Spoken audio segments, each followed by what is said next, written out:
Hi guys! Welcome back to another exciting episode of the Lefty Corner. I'm your host, Sam C. Jones, and today I'm going to be talking to you all about my 2017 Les Paul Tribute Series from Gibson Guitars.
Guys, thank you so much for watching another video. I want to take a moment to just thank everybody who watched my very first video, the Gretsch Streamliner review, which is sitting right behind me. If you haven't seen that video yet, you can go ahead and view it at this link right here. I also want to take a minute at the top of this to say that I am a Gibson apologist. There are a lot of arguments and very valid points on guitar forums all over the internet complaining about the direction that Gibson has gone in over the last couple of years. Their guitars are too expensive, or their guitars don't stay in tune when they come out of the box, and a lot of these things are true arguments.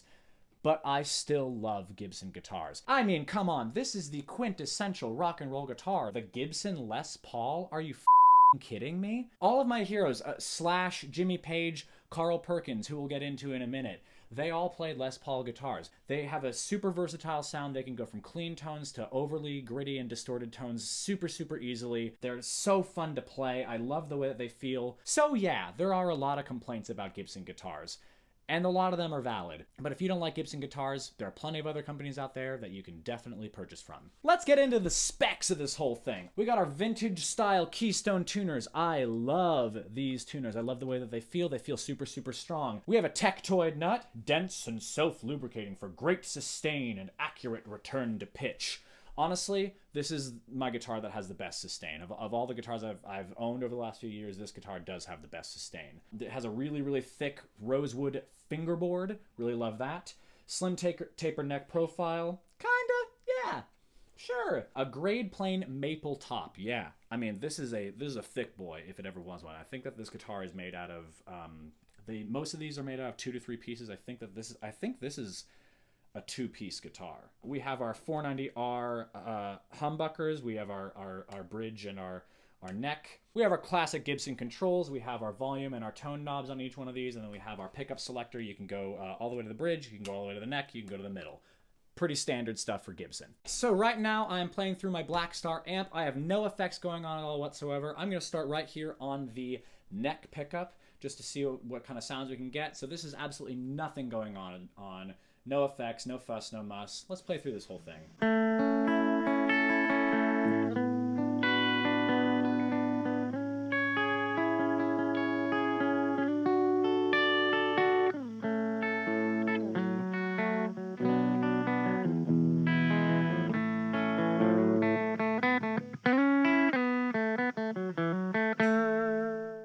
I am now in the middle position, totally clean, no effects.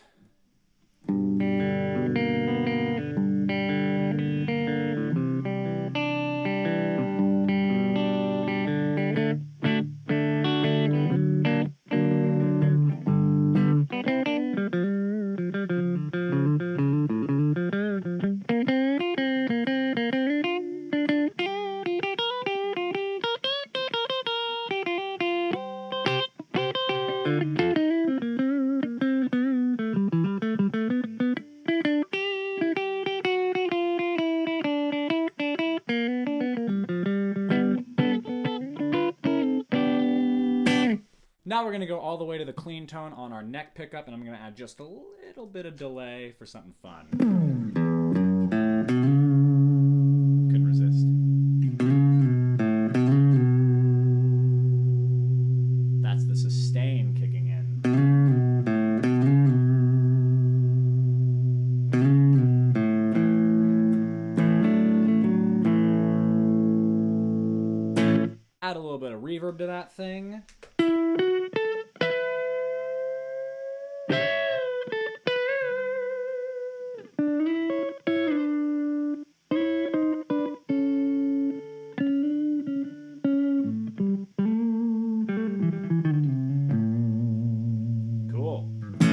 let's listen to it with a little bit of overdrive. I'm going to kick the overdrive to about 9 o'clock.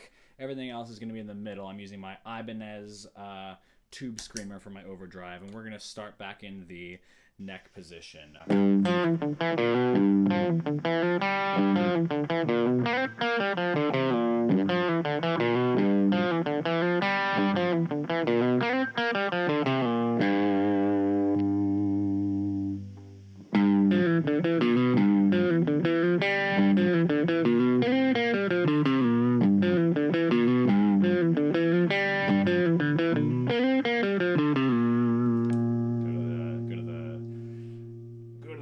The neck.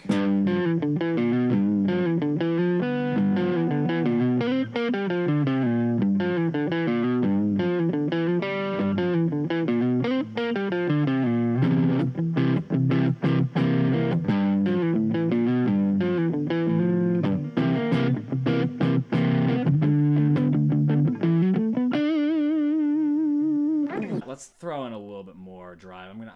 I got my drive at around 1 o'clock. Let's see what this sounds like. And I'm gonna add a little bit of a compressor on top of it.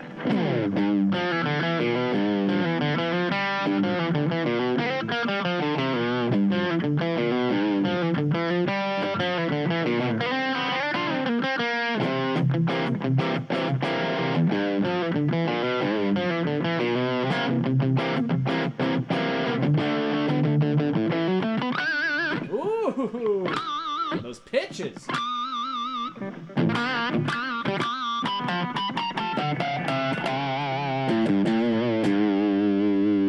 So I really love this guitar. I was very lucky to play Carl Perkins in a production of $1 Million Quartet last year, and they asked me to pick up a Les Paul Gold Top, and I just thought, yeah, this is the guitar for me. A couple of things that I want to complain about. When I first got it, yeah, it didn't stay in tune very well, which kind of sucked.